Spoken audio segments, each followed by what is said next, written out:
I'd like to introduce now to you David Buffin, who is the founder of Buffin Leadership International.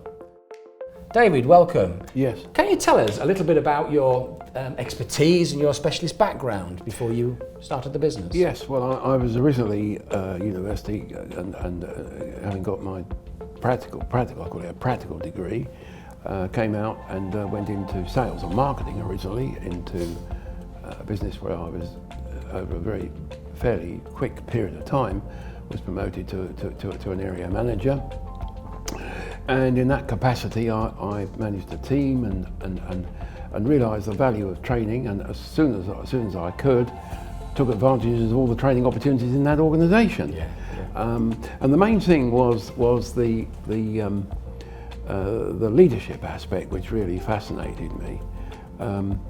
I then moved quickly into another company that gave me even more opportunities in training and leadership and development, and eventually it ended up in another business that gave me the promotion I wanted and the experience and exposure to courses and programs that took me through into a very senior role in that organisation. So what led you and inspired you then to start up Buffin Leadership, having had that solid background in business? Well, because I was working as a very senior manager in the business as a group and divisional training manager in that organisation, and I'd been also a training director in the Middle East at that time, and I thought to myself, well, you know, this is what I want to do. I want to do something different. I was inspired by people I'd seen around me who were consultants that were coming in, who I was dealing with at the time. So I felt that I needed to do something. Well, I had an extra week's holiday at that time. That's the thing. So I went off to the Caribbean for the holiday, which was quite good. And I stayed in a place called Freeport. And whilst I was there, I found these shells on the beach. I'd hired a car and I put a white jacket on, and I was feeling real good about everything. And the sun was shining, and I found these shells and picked the shells up, listened to them, and it was all about change. It caused me to think about change. And I went back to the hotel, asked for some paper to write with, and they gave me this notepaper. And there, in the thing was in the watermark was the shell, and that in the same colour, the pinkness of the shell. Yeah. And so I thought, right, I'm going to sit down and plan what I want to do. And then I thought about my own operation, my own business. I put down the key points. There were 5 of them, in fact, I put down. One of which was to make £1 million within 5 years. Turnover, mind you, not necessarily profit. And I was so excited with it. I came back to England, went and saw my director, and told him what I wanted to do. So I had to give notice. And he thought I was around the bend. But anyway, that's what happened. And then they offered me a contract in that organisation, which would never have happened if I hadn't made that decision. So that was a great achievement in itself. What other achievements then have you gained since then, David, with the organisation? Well, lots of achievements with businesses. First of all, because I took a view that we would tailor-make the business we were running, I set up training programs for a number of companies, businesses. I first of all had to get the thing off the ground and get it marketed, which was quite difficult.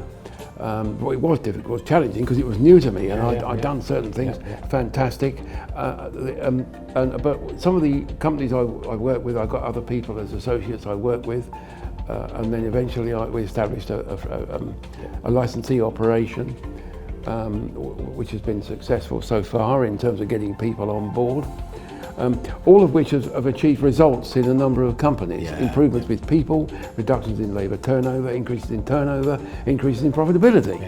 You know, in various sectors that have been tailored for those organisations, for their leaders and their managers. And the other achievement, I think, is to influence strategic impact with competitors in those businesses. And of course, achievements come with challenges. So what challenges have you had, and how have you overcome those? Well, some of the challenges I've had, one key challenge was getting people who don't want to be in the room to be in the room and enjoy it. And that was one with a bunch of guys from a big flour mill, one of the world's leading flour mills, who didn't want to be in there, shouting and arguing and saying they didn't want to be there. So I got them all standing up and getting moving around and music and razzmatazz, and got them to change their language and their whole body. And eventually they actually won the Harvey Jones Award, actually, a year later. Those very people who didn't want to be there in the first place. So what was they became future managers in that organisation. Yeah.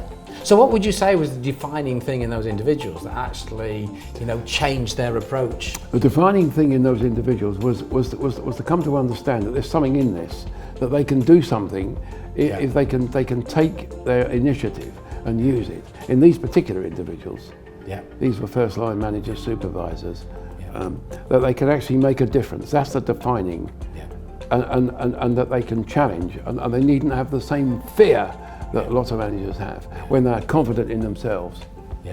So, if you're interested in your organisation and gaining some of these changes, these results, these achievements in your organisation, then please do contact us via our website or via LinkedIn, and let us come and talk to you about how we can make those changes, those successes happen in your business.